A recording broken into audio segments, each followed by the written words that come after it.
मेरा टॉपिक है वचन का, वो है परमेश्वर द्वारा पूछे गए सवाल।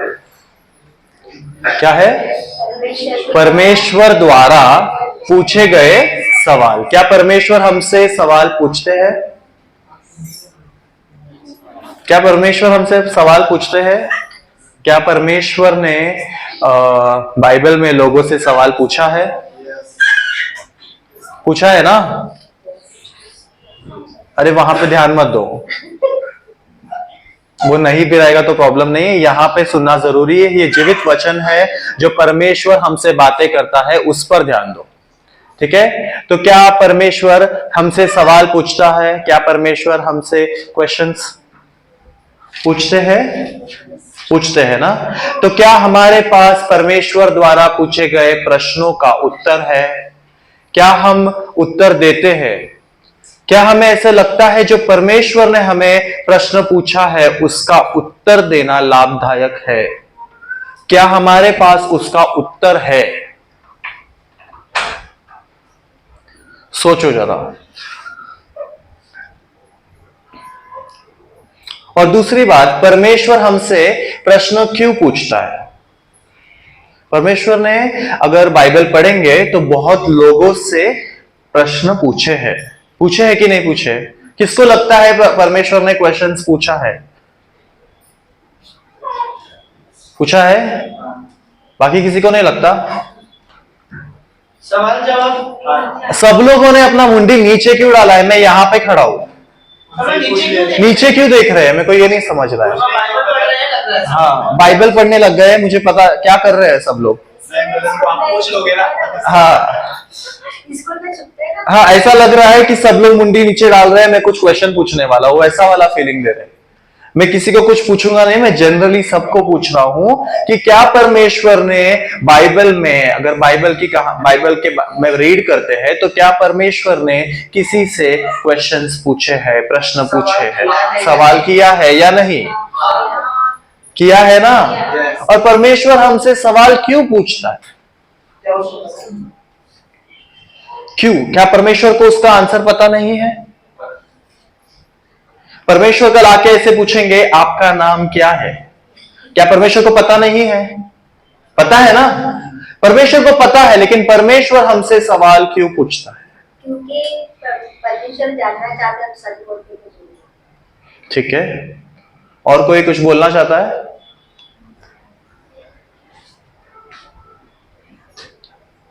परमेश्वर सुनना चाहता है कि हम उत्तर क्या देते हैं, और उस उत्तर को परमेश्वर आशीष में बदलना चाहता है। समझ में आया? परमेश्वर हमारे उस उत्तर को आशीष में बदलना चाहता है। इसीलिए परमेश्वर, आप अभी देखोगे, मैं बहुत सारे एग्जाम्पल्स दूंगा, परमेश्वर ने कहां कहां क्वेश्चंस पूछे हैं, और जहां पे परमेश्वर को उत्तर मिला है, उस उत्तर को परमेश्वर ने किस तरीके से आशीष में बदला है। और हम देखेंगे 3-4 क्वेश्चंस, प्रश्न जो परमेश्वर ने बाइबल में पूछा है लोगों से, वो सारे चीजें आज हम बातें करेंगे। आज मैं आपको सिर्फ क्वेश्चन बोलूंगा, आप मुझे बताओगे कि परमेश्वर ने ये क्वेश्चन किसको पूछा है। आपने वो स्कूल में पढ़े हैं, किसने किससे कहा? चकू हु सेड टू हुम, सिखा है ना? हाँ, किसने किससे कहा, है ना? तो आज मेरा पहला प्रश्न है, तू कहाँ है? परमेश्वर ने आदम से पूछा था। देखेंगे उत्पत्ति की किताब 3:9।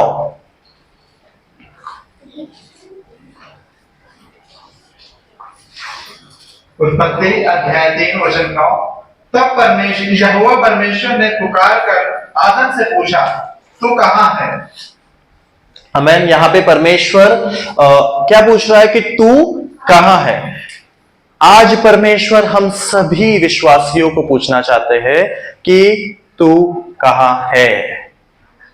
परमेश्वर ये नहीं पूछना चाहते कि आप जोगेश्वरी में हो, क्या आप बैंड्रा में हो, क्या आप माहिम में हो, या आप अभी काम पर हो। हम फोन करते ना, हमारे दोस्तों को फोन करके पूछते, कहाँ है, मुझे मिलना है, कहाँ है, मुझे काम है है ना? हम पूछते हैं, अक्सर लोगों से पूछते हैं, लेकिन परमेश्वर भी आज वो सवाल पूछ रहा है कि तू कहां है। विश्वासियों को पूछना चाहता है कि तू विश्वास में कहां है, तू विश्वास में कहां तक पहुंचा है। परमेश्वर ये चीज आज हमसे जानना चाहता है। परमेश्वर को इससे कोई लेना देना नहीं है कि तू झोपड़े में रहता है या तू बड़े घर में रहता है, तू कहां है, परमेश्वर का वो मतलब नहीं है। परमेश्वर ये जानना चाहता है कि प्रभु में तू कहां है, तेरे जीवन में प्रभु में कहां तक बड़ा है, ऐसे परमेश्वर जानना चाहता है। क्योंकि अक्सर ऐसे हो जाता है कि हम प्रभु में आ तो जाते हैं, हम चर्च आ तो जाते हैं, लेकिन और क्या हो जाता है मालूम है, बहुत ज्यादा अंदर फायर जगता है, हम रोज बाइबल पढ़ते हैं, हम यहाँ पे आके आराधना भी लेने लग जाते हैं, लेकिन अचानक से हम गुनगुने भी नहीं, ठंडे हो जाते हैं। इतने ठंडे हो जाते हैं कि हम कुछ भी नहीं करते। फिर हम जो विश्वासी बहुत बहुत बहुत अच्छे विश्वासी बन गए थे, परमेश्वर के बारे में जानने की चाहत रखते थे, परमेश्वर के बारे में पढ़ते थे, लोगों से पूछते थे, यूट्यूब में देखते थे, लेकिन उसके बाद अपने आप खुद फुस हो जाते हैं। इसीलिए परमेश्वर हमसे ये सवाल पूछ रहा है कि तू अब कहां है। खुद को जांचो कि आप अभी कहां हो। जोगेश्वरी में हो, लेकिन विश्वास में आज आप कहां खड़े हो। आपको खुद को कितना रेट कर सकते हो कि हाँ, मैं परमेश्वर को इतना विश्वास रखता हूं, परमेश्वर पे मेरा इतना विश्वास है, मैं मसीह में इतना बढ़ गया हूं। खुद को यह क्वेश्चन पूछो। देखेंगे 2 कुरिन्थियों 13:5।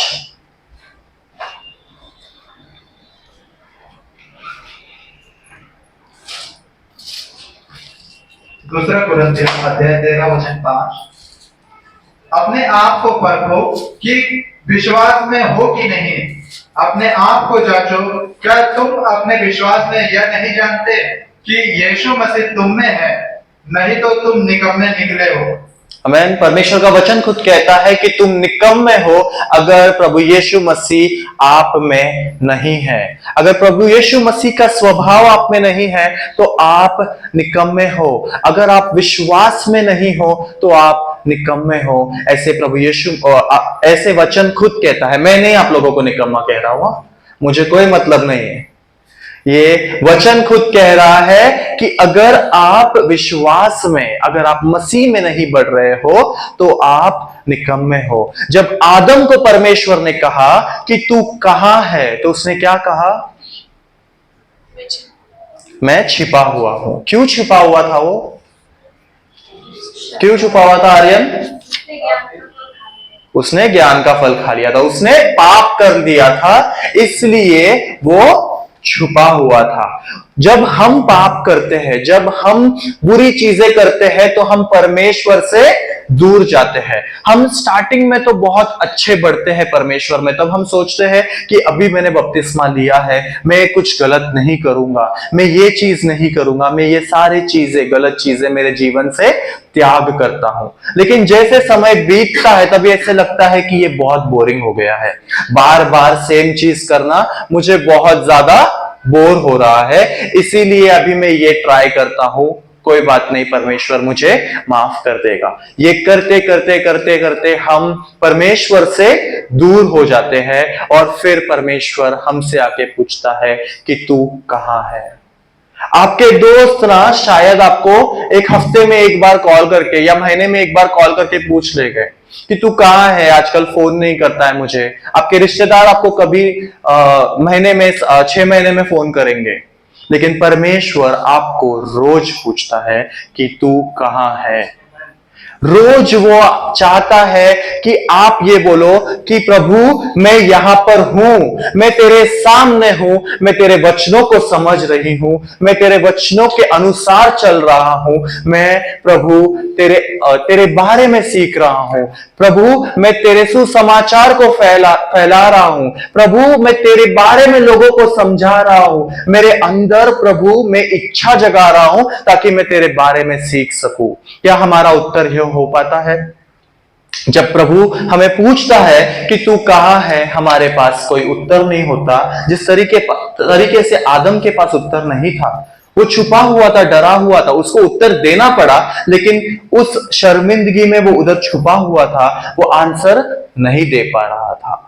क्या आज हमारे पास आंसर है? प्रभु यीशु मसीह अगर आपको पूछे, परमेश्वर आपको पूछे तू कहां है, क्या आप जवाब दे सकते हैं? कोई एक जन मुझे जवाब दे सकता है अगर प्रभु यीशु मसीह यहां पर आकर आपको पूछे कि तू कहां है? कोई ऐसे बोल सकता है प्रभु मैं तेरे उपस्थिति में हूं? कोई बोल सकता है प्रभु मैं तेरा सुसमाचार बांट रहा हूं? प्रभु आके पूछे तू कहां है? प्रभु मैं यहीं पे हूं, जोगेश्वरी के सिग्नल में मैं तेरा सुसमाचार बांट रहा हूं। प्रभु मैं इधर ही हूं, ये वाले कलीसिया में तेरी स्तुति और आराधना कर रहा हूं, तेरी महिमा कर रहा हूं खुदा, तेरे बारे में सीख रहा हूं। ये बोलते हैं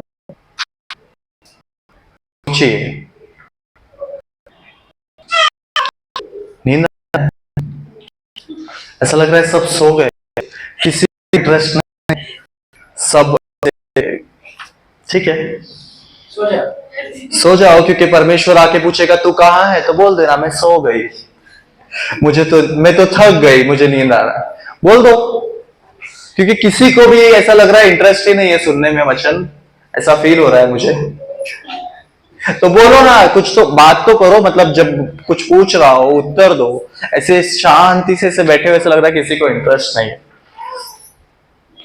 ठीक है, मैं दूसरा क्वेश्चन पूछता हूं, मुझे बताओ ये किसने कहा था? ठीक है, तेरा नाम क्या है? तेरा नाम क्या है? याकूब। किसने?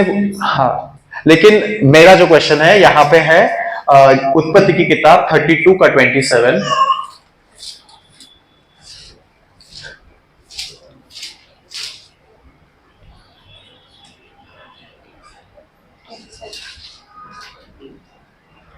उत्पत्ति अध्याय 32 वचन 27। और उसने याकूब से पूछा तेरा नाम क्या है? उसने कहा याकूब। आमेन। यहां पर परमेश्वर ने याकूब से आके पूछा था कि तेरा नाम क्या है। क्या परमेश्वर को पता नहीं? मैंने स्टार्टिंग में सरोज सिस्टर को पूछा था कि नाम क्या है। क्या परमेश्वर को पता नहीं कि उसका नाम याकूब है? क्या परमेश्वर को पता था कि नहीं था? पता था ना। तो भी परमेश्वर, जैसे मैंने पहले बोला था, परमेश्वर आपसे प्रश्न इसीलिए पूछता है ताकि वो आपके उत्तरों को आशीष में बदले। जब याकूब ने कहा कि मेरा नाम याकूब है, लेकिन याकूब कौन था? चीटर था, जिसने अपने भाई को धोखा दिया था, जो अपने ससुर से भाग रहा था, जो धोखेबाज था। वो कौन था? याकूब था। जब इसीलिए परमेश्वर ने पूछा कि तेरा नाम क्या है। यहां पे परमेश्वर हमें ऐसे पूछ रहा है कि तेरी पहचान क्या है? तेरी पहचान क्या है? परमेश्वर ने उस समय याकूब को भी यही कहा था कि तेरी पहचान क्या है। उसने कहा मेरा नाम याकूब है। याकूब जो धोखेबाज था, वो उसको खुद को पश्चाताप हुआ कि उसने गलत किया है। इसीलिए आरुषि उसका नाम क्या रखा याकूब को? इज़राइल। याकूब का नाम बदला, परमेश्वर ने याकूब के नाम को बदलकर इज़राइल नाम दिया और इस तरीके से आशीष दिया कि इज़राइल अभी तक है। इज़राइल अभी तक है। परमेश्वर एक बार आपके दिए हुए उत्तर को जब आशीष में बदलता है तो उसको हमेशा के लिए आपके साथ रखता है, वो कभी नहीं बदलता। वो अनंत काल के लिए, हमेशा के लिए वो आशीष आपके ऊपर रहता है। परमेश्वर आज आपको भी पूछ रहा है कि तेरा नाम क्या है। हम अक्सर क्या बोलते हैं मालूम है, कि वो एक मोटी लड़की है ना, या वो काली सी एक है, या कुछ ना कुछ भी एक, देखो हम कुछ ना कुछ नाम रख देते हैं, किसी ना किसी को एक पहचान वाला नाम रख देते हैं। जो हमेशा वो सिगरेट पीता है, या हमेशा वो गुटखा खाती रहती है, वो जो औरत है ना लास्ट घर वाली, बोलते हैं कि नहीं हम, मैक्सी वाली औरत, ये सारे वर्ड्स हैं हमारे, कि अगर मैंने ऐसा बोल दिया ना फटाक से समझ में आएगा कि हाँ, जो हमेशा झगड़ा करती है ना, समझ में आ जाएगा उस एरिया में सबसे ज्यादा झगड़ा कौन करता है, तुरंत समझ में आ जाएगा कि मैंने किसके बारे में बोला था। सही बात है। उसी तरीके से आज आपकी पहचान क्या है? आज लोगों के बीच में आपकी पहचान क्या है? क्या आपकी पहचान ऐसी है कि वो झगड़ा करने वाली औरत, वो तंबाकू भाजने वाली औरत, ऐसा सब है? क्या आपका नाम ऐसा है? या क्या आपका नाम ऐसा है कि जो सब घरों घर में जाके सुसमाचार बांटती है, जो दिन भर बाइबल पढ़ती रहती है, जो दिन भर परमेश्वर की आराधना करती है? क्या हमारा नाम ऐसा है? परमेश्वर आज आपसे भी पूछता है कि आपका नाम क्या है। आपका जो नाम है ना, संसारिक नाम से परमेश्वर को कोई मतलब नहीं। परमेश्वर आज आपसे ये प्रश्न पूछता है कि तेरी पहचान क्या है? तेरी पहचान लोगों के बीच में क्या है? कलीसिया में तेरी पहचान क्या है? चार लोगों के बीच में तेरी पहचान क्या है? आज आप खुद सोचिए कि दुनिया में लोग, संसार में लोग आपको किस नाम से जानते हैं? आपकी पहचान क्या है? क्या आपकी पहचान ऐसी है कि वो जो नम्र औरत है, जो दयालु औरत है, या फिर वो झगड़ा करने वाली औरत है? कुछ भी बोल, उसका जुबान ऐसा है कि तू उसके सामने लड़ भी नहीं सकती। बोलते हैं ना, उसके सामने लड़के दिखा दे, उसका जुबान ऐसा है कि तू आगे कुछ नहीं बोल पाएगी। क्या है? सोचिए।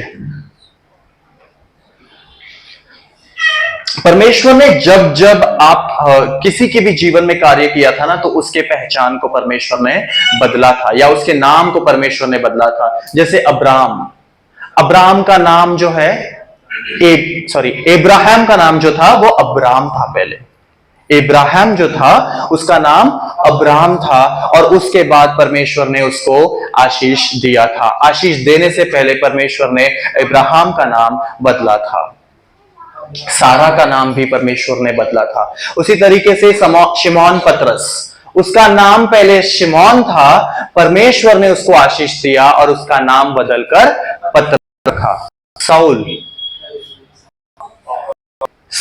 क्या था? साउल ने क्या किया था बताओ? सारी कलीसियाओं को उसने परेशान कर दिया था, जलाता था, मारता था। ऐसे इंसान परमेश्वर ने चुना था। जब परमेश्वर ने साउल को चुना, उसका नाम पौल में बदला। जब परमेश्वर आपको चुनता है, आपकी पहचान को बदल देता है, आपकी पहचान लोगों के बीच में बदल देता है।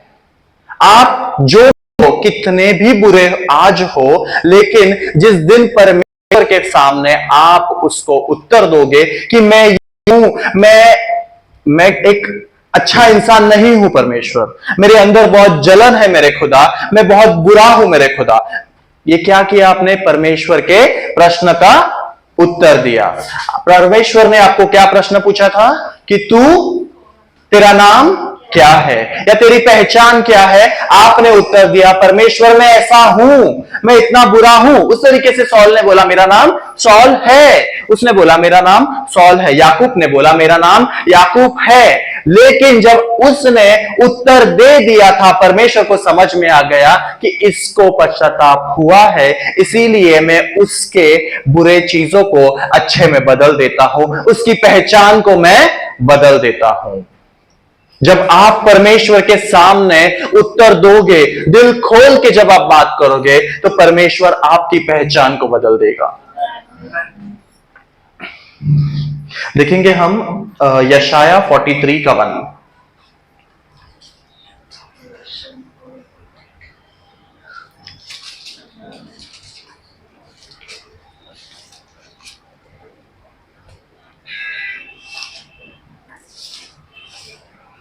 यशाया अध्याय 43 वचन 1। हे इज़राइल, तेरा रचने वाला और हे याकूब तेरा सृजनहार यहोवा अब यूं कहता है, मत डर, क्योंकि मैंने तुझे छुड़ा लिया है, मैंने तुझे नाम लेकर बुलाया है, तू मेरा ही है। आमीन। परमेश्वर जब आपकी पहचान को बदलता है, तो परमेश्वर कहता है कि मैंने तुझे नाम लेकर बुलाया है, तू मेरा है। जब आपको किसी ने कह दिया कि तू मेरा है, तो वो कभी आपको छोड़ेगा नहीं। परमेश्वर कभी आपको छोड़ेगा नहीं, क्योंकि उसने हर एक को नाम लेकर बुलाया है और वो कहता है कि तू मेरा है। जिस तरीके से याकूब को परमेश्वर ने कहा था, उस तरीके से परमेश्वर हम सभी को कहता है कि तू मेरा है, मैं तेरे जीवन में आशीष दूंगा, मैं तेरी पहचान को बदलूंगा, लेकिन तू एक बार मेरे सामने आकर सच्चाई बता, तू एक बार आकर मुझे बता कि सच्चाई क्या है। तू तेरे मुंह से कबूल कर, मैं जानता हूं क्या है, मैं जानता हूं तेरा नाम याकूब है, लेकिन तू तेरे मुंह से कबूल कर कि तेरा नाम याकूब है और तू धोखेबाज है। तू कबूल कर, और जिस समय तू वो कबूल करता है, मैं तेरे जीवन को बदल दूंगा, तेरे नाम को मैं याकूब से इज़राइल करूंगा, तेरे घर के परेशानी को मैं आशीष में बदलूंगा, और तेरा नाम जो दुनिया में खराब है, वो पहचान में तेरे बहुत ज्यादा बदल दूंगा और अच्छी आशीष दूंगा। आमीन। आज आप क्या नाम लेकर जाना चाहते हो? क्या वो नाम जो संसार में लोगों ने आपके लिए रखा है, क्या वो, या फिर वो पहचान जो परमेश्वर चाहते हैं? जो परमेश्वर चाहते हैं। अगर आप चाहते हो कि परमेश्वर जो चाहते हैं, अगर आपके दिल में ऐसा है कि परमेश्वर जो चाहता है वो पहचान हमारे अंदर आए, वो चीज हमारे अंदर आए, तो कबूल करो अपने मुंह से, परमेश्वर को बताइए कि परमेश्वर ये जगह पे मैं गलत हूं, मेरी पहचान संसार में ये है, खुदा तू बदल दे। वो आपको और आपके पूरे घराने को बदल देगा। आपके पूरे घराने का जो इज्जत, ऐसा लगता है ना मेरी इज्जत पूरा मिट्टी में चला गया इसके वजह से, उसके वजह से, आपके पूरे घराने की इज्जत को वो बदल देगा। याकूब को आज भी लोग जानते हैं, अब्राहम, इसहाक और याकूब, आज भी उसके नाम से हम प्रार्थना करते हैं। याकूब को धोखेबाज बोलते हैं, लेकिन उसके नाम से, मतलब याकूब का परमेश्वर बोलकर आज भी हम प्रार्थना करते हैं। परमेश्वर ने उस समय जो आशीष दिया था, आज भी हमारे जुबान में वो है। तो एक बार परमेश्वर अगर आपके जीवन में देता है, तो वो कभी भी आपके हाथ से नहीं जाएगा। पहला प्रश्न क्या था मेरा? पहला प्रश्न हमने क्या देखा था? तू कहां है? दूसरा, तेरा नाम क्या है? तीसरा क्वेश्चन भी हम देखेंगे कि परमेश्वर क्या हमसे पूछना चाहता है। यहां पे मेरे जितने क्वेश्चंस हैं, वो सारे परमेश्वर ने जो क्वेश्चंस पूछे हैं वही है। ठीक है, हम अब देखोगे ना, बाकी के लोग ये क्वेश्चन और आंसर में पढ़ते नहीं है, हमें जानने की कोशिश भी नहीं करते कि परमेश्वर हमसे क्या चाहता है। हम आज सिर्फ आशीष लेने के पीछे पड़े हुए हैं। हम सभी को सिर्फ आशीष चाहिए। जिस तरीके से इजरायलियों को जब खाना मिल रहा था ना, वो यहां तक खाना खा रहे थे और उसके बाद परमेश्वर के बारे में ही उल्टा सीधा बोलते रह गए। इसीलिए वो वाचा के देश में जा नहीं पाए। आज हमें भी परमेश्वर यही बोलता है कि तू आशीष लेते रहेगा, लेते रहेगा, लेते रहेगा, फिर बाद में तू मुझे त्याग दे देगा। ये नहीं देखेगा कि मैं तुझसे क्या चाहता हूं, मैं तुझसे मेरे प्रश्न क्या है तेरे से, या मेरी इच्छा क्या है तेरे से, वो तू ना जानते हुए तू सिर्फ मेरे से आशीष लेते जा रहा है, आशीष लेते जा रहा है। लेकिन ये नहीं भूलना कि तुझे भी स्वर्ग राज जाना है। समझ रहे हो? परमेश्वर भी आज हमें यह कहता है कि तुझे भी स्वर्ग राज जाना है। जिस तरीके से इजराइलियों को वाचा के देश में जाना था, उसी तरीके से हमें भी स्वर्ग राज जाना है। हमें यह समझना है कि परमेश्वर की इच्छा क्या है, परमेश्वर हमसे क्या प्रश्न पूछ रहा है आज। आमीन। तीसरा क्वेश्चन, ये किसी को भी आ जाएगा। तेरा भाई कहां है? तेरा भाई कहां है? रुक जाओ यार। हाँ, घर पे। अच्छा आंसर दिया। किसी को पता है? सही है। परमेश्वर ने केन से पूछा था कि तेरा भाई कहां है। उसने उत्तर क्या दिया? नीरज पढ़िए, उत्पत्ति 4:9। उत्पत्ति अध्याय 4:9। तब यहोवा ने कैन से पूछा, तेरा भाई हाबिल कहाँ है? उसने कहा, मालूम नहीं, क्या मैं अपने भाई का रखवाला हूं? आमीन। यहां पर जब परमेश्वर ने पूछा था कि तेरा भाई कहाँ है, उसका उत्तर यह था कि क्या मैं उसकी रखवाली करता हूं, क्या मुझे उसके बारे में जानना जरूरी है? तू मेरे बारे में पूछना, उसके बारे में तू मुझे क्यों पूछ रहा है? आज परमेश्वर आपको भी पूछता है कि तेरा भाई कहां है। हम क्या बोलेंगे? मेरी जिम्मेदारी नहीं है, उसको जाके पूछ वो कहां है। मैं आया हूं, मैं तेरे सामने हूं, इतना बस नहीं हुआ तुझे? परमेश्वर वही क्वेश्चन आज ये हमें भी पूछता है कि तेरा भाई कहां है। यहां भाई का मतलब क्या होता है? क्या जिसको भाई नहीं है उसको परमेश्वर ये प्रश्न नहीं पूछ रहा है? मुझे तो भाई नहीं है, तो क्या परमेश्वर मुझे ये क्वेश्चन नहीं पूछ रहा? भाई मतलब सिर्फ लड़का नहीं। सबसे पहली बात, भाई मतलब वो कोई भी हो सकता है। बहन को भी यहां पर भाई बोला है, इधर नहीं।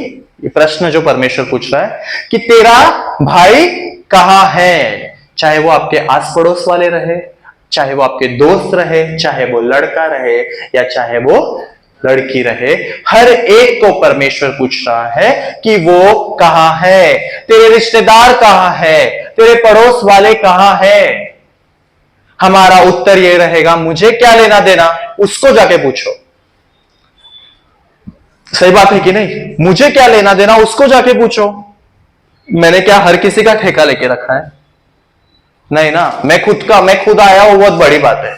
टाइम निकालकर मैं यहां पर आया हूं, वो बहुत बड़ी बात है। मैंने दुनिया का ठेका नहीं लिया है। हमारा उत्तर यही होगा। लेकिन परमेश्वर हमें पूछता है, तेरा भाई कहां है? इसी तरीके से एक कहानी है यूहन्ना की किताब में, जहां पे दो भाई लोग थे। ठीक है, मुझे बताना मैं किसके बारे में बोल रहा हूं। ठीक है, दो भाई थे। ठीक है, उसमें से एक भाई जो है उसको प्रभु यीशु मसीह मिले। ठीक है, उसने जाके अपने भाई को भी लेके आया और प्रभु यीशु मसीह से मिलाया।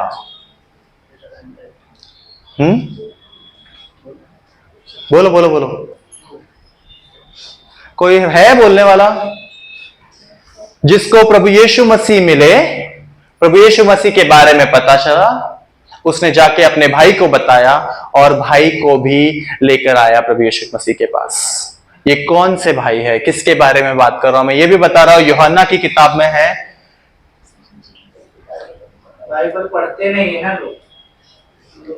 अरे यूहन्ना की किताब तो पता ही होगा।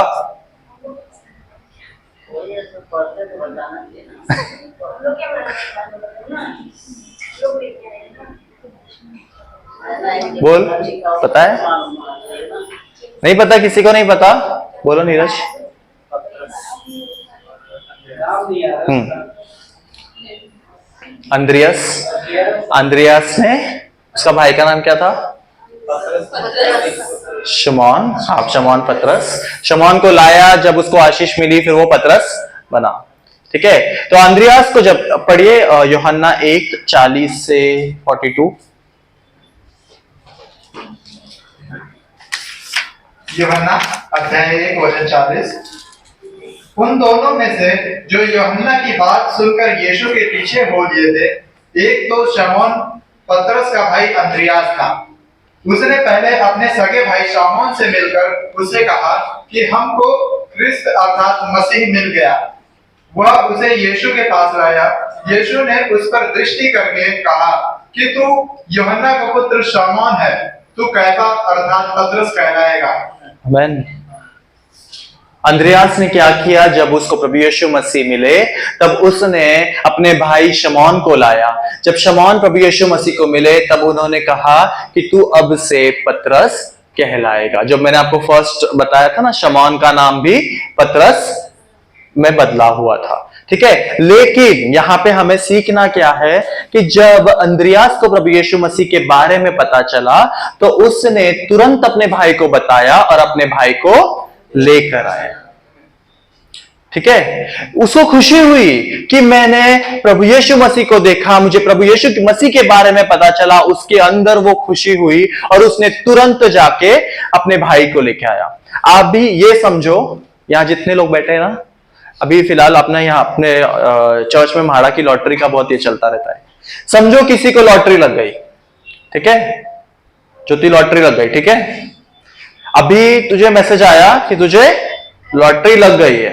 ठीक है, अभी कितना बज रहा है? 6 बज रहा है। 6, 6:30 बजे मैसेज आया। मम्मी को कितने बजे तक पता चल जाएगा? और बाजू वाले को? गांव तक मैसेज चला जाएगा ना? जाएगा कि नहीं? तुरंत वो पहुंच जाएगा कि मुझे ये हुआ है। मैंने खुद ने किया है तो मैं उसको क्या बोलूं? मुझे मिलते से मैंने सबको बता दिया था, जितने भाई है, मामा सबको फोन करके बोल दिया था मैंने।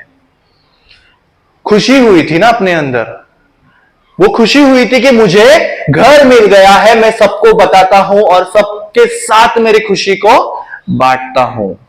नीरज ने नहीं बताया था, वो अलग बात है, लेकिन मैंने बता दिया था। नीरज ने किसी को नहीं बताया था, नीरज का वेटिंग होने के बाद भी नहीं बताया था उसने।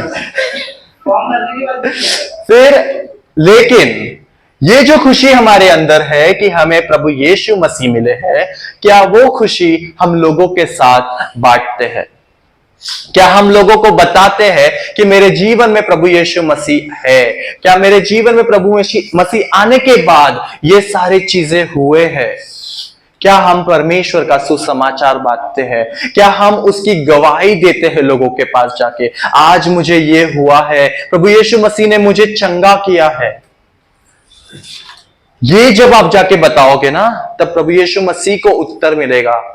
आप उत्तर दे सकते हो, प्रभु मेरा भाई मेरे साथ है, मेरा पड़ोसी मेरे साथ है, मैं उसको भी लाया हूं।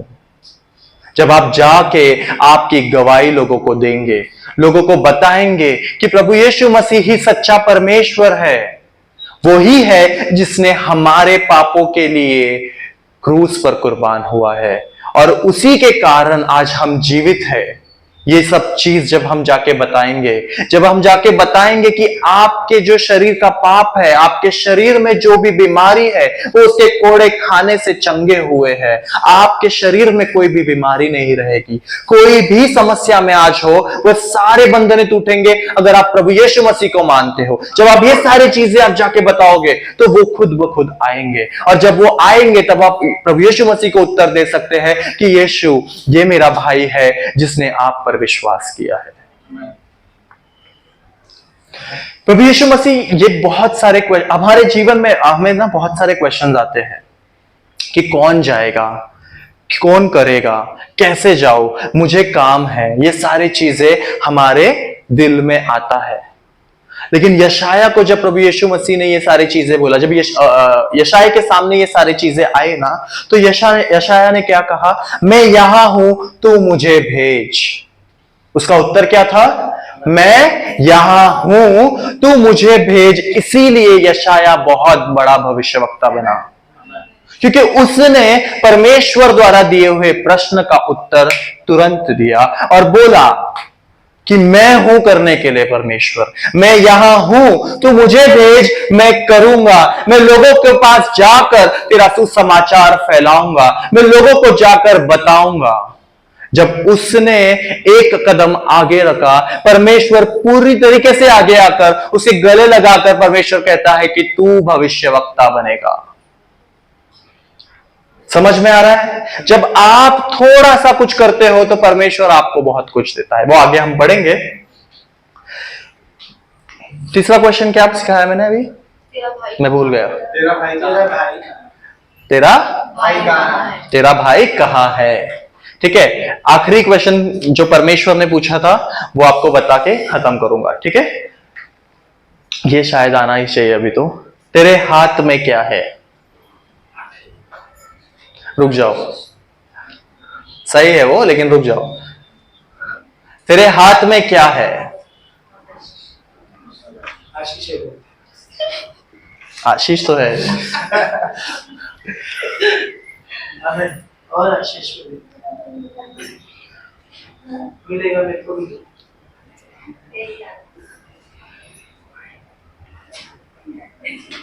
तेरे हाथ में क्या है? निर्गमन में है। परमेश्वर ने आदम से निर्गमन में आदम कहां से आया?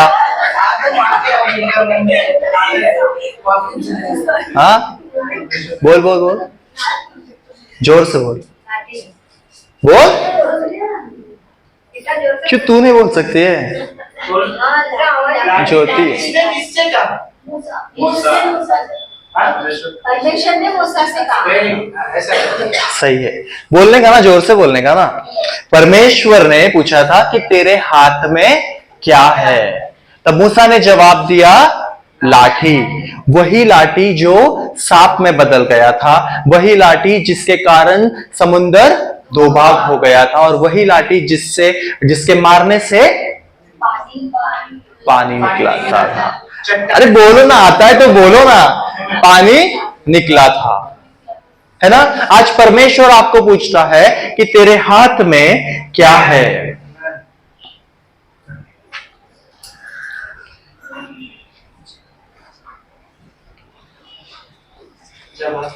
जवाब दो, क्या है आपके हाथ में?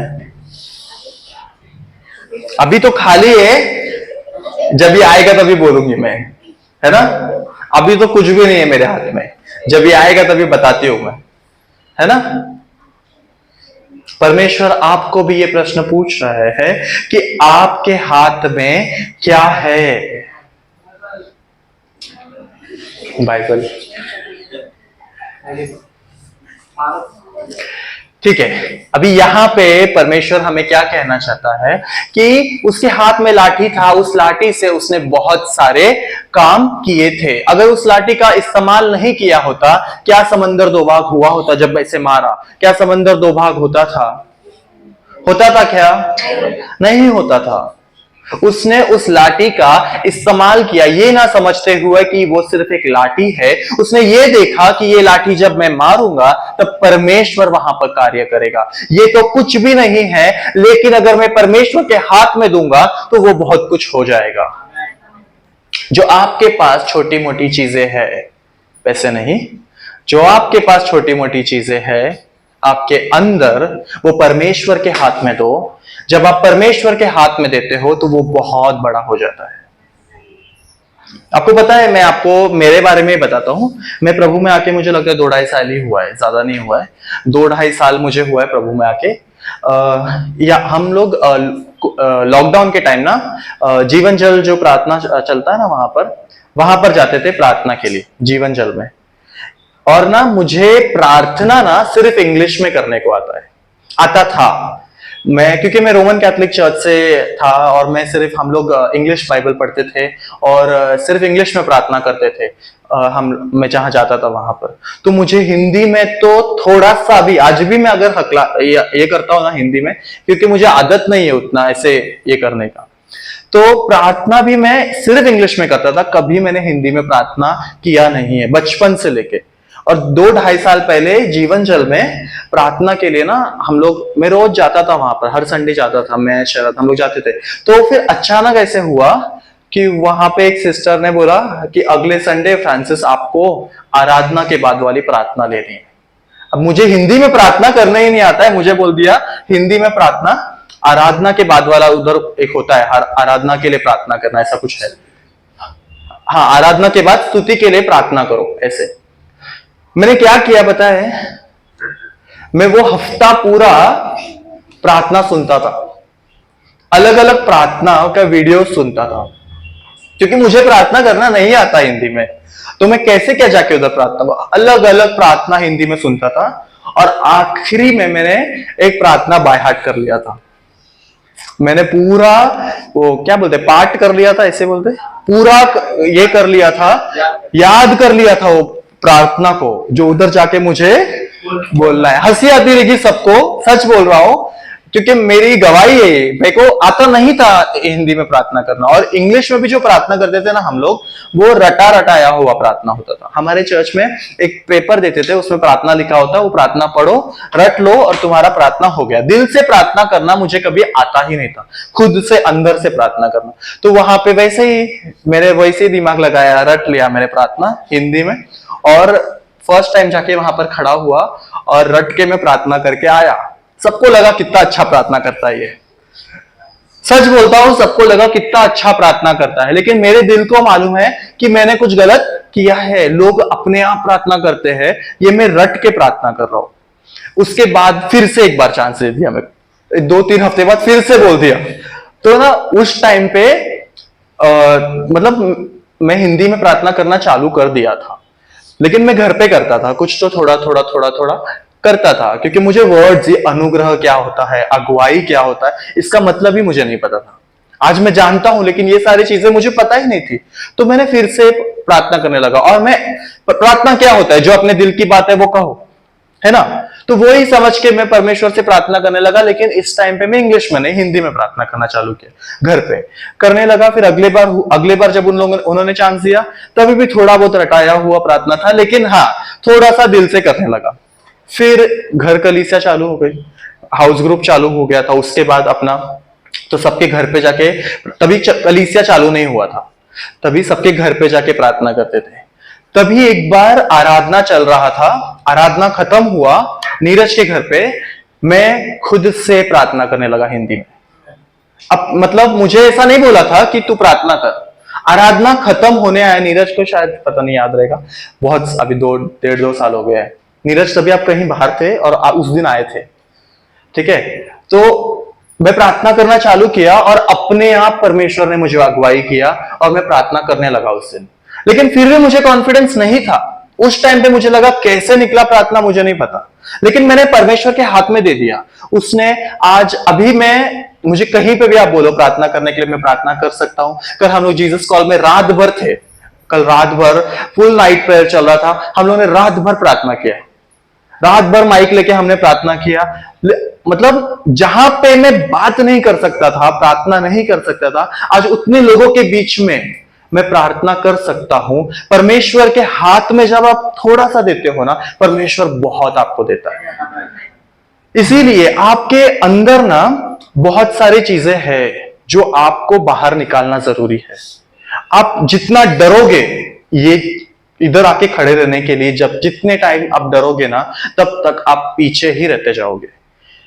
आज नीरज ने जब भी गाना गाया ना, मुझे बहुत अच्छा लगा। मुझे तो आता नहीं गाने के लिए, लेकिन नीरज ने गाया, मुझे बहुत अच्छा लगा। कल मुझे ब्रदर ने बुलाया उधर और मुझे बोले कि खड़े रह के गाना गा, खड़े रह के मुझे गाना गाने के लिए बोला था, और उसके साथ पियानो भी बजाने बोला। मैं पियानो बजा के गाना गा के, शरद ने भी गाना, हम लोग दोनों गाना गाया और मैं पियानो बजा के। मुझे आता कुछ भी नहीं है, मैं कुछ तो किया, लेकिन सब लोग आराधना में थे, सब लोग आराधना में थे। मैंने गाना गाया, शरद ने गाना गाया, मैंने पियानो बजाया और आराधना बहुत अच्छा हुआ, वहां पे बहुत चंगाई हुई। इसीलिए जब आप परमेश्वर के हाथ में दे देते हो ना, तो बहुत सारे कार्य होने लग जाते हैं। जिस तरीके से वो छोटा बच्चा, उसके हाथ में 5 रोटी और 2 मछली थी, 5 रोटी और 2 मछली लेकर वो आया था, और उसने जब दे दिया तो 5000 के लोगों ने खाया और उसके ऊपर से 12 टोकरी बच गई। वो थोड़ा सा चीज जब आप परमेश्वर को देते हो, जिस तरीके से वो विधवा स्त्री, उसके पास छोटा सा कुप्पी भर तेल था और आटा था, उसने जब दे दिया तो उसको इतना तेल और इतना आटा मिला कि 3.5 साल तक वो खा सकी। उतना परमेश्वर ने दिया। इतने से आटे में क्या आप 3.5 साल खा सकते हो? उसने 3.5 साल खाया, क्योंकि परमेश्वर की आशीष इतनी थी कि वो कभी खाली ही नहीं हुआ। आपको परमेश्वर के हाथ में देना है। हन्ना के पास तो कुछ था भी नहीं। हन्ना के पास क्या बच्चा था जब वो परमेश्वर के पास थी? जब बच्चा नहीं था तभी भी उसने बोला मैं मेरा बच्चा मैं तुझे दे दूंगी। उसके पास था भी नहीं, उसने बोला मैं मेरा बच्चा तुझे दे दूंगी। जब नहीं था तभी उसने दे दिया। परमेश्वर ने उसको बहुत बड़ा आशीष दिया। सैमुअल पैदा हुआ और सैमुअल ने बहुत सारे कार्य किए। जब आप छोटी चीजें जब परमेश्वर के हाथ में दे देते हो ना, तो परमेश्वर आपके जीवन में बहुत बहुत बहुत ज्यादा कार्य करता है। जरूरी है कि आप आगे बढ़ो। जैसे मैंने बोला, 1 कदम अगर आप बढ़ाते हो तो 10 कदम परमेश्वर आगे बढ़ाता है। वो आपके पास आएगा और वो आपको जो भी मतलब जो चीज आपको नहीं आता है ना, वो चीज भी परमेश्वर आपको सिखा देगा। लेकिन जरूरी है कि आप आगे बढ़ो। ये स्टेज खाली है, जिसको भी यूज करना है उसको यूज करो। आराधना, स्तुति, बहुत, ये हमेशा खाली है, मतलब हमेशा अवेलेबल है। जो आके करना चाहता है वो कर सकता है, और जितना आप करोगे उतना आप बढ़ते जाओगे। आमीन। एक आखिरी का वचन देखेंगे, रेवलेशंस 3, प्रकाशित वाक्य 3:11।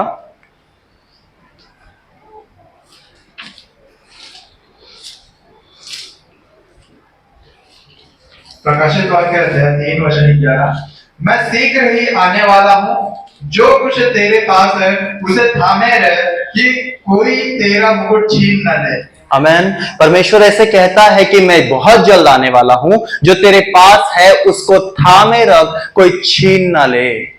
आपकी आशीष जो परमेश्वर ने आपको दिया है वो आपके हाथ से जाने मत दो। वो बोल रहा है कि मैं बहुत जल्दी आने वाला हूं। जो दिया है उसको इस्तेमाल करो।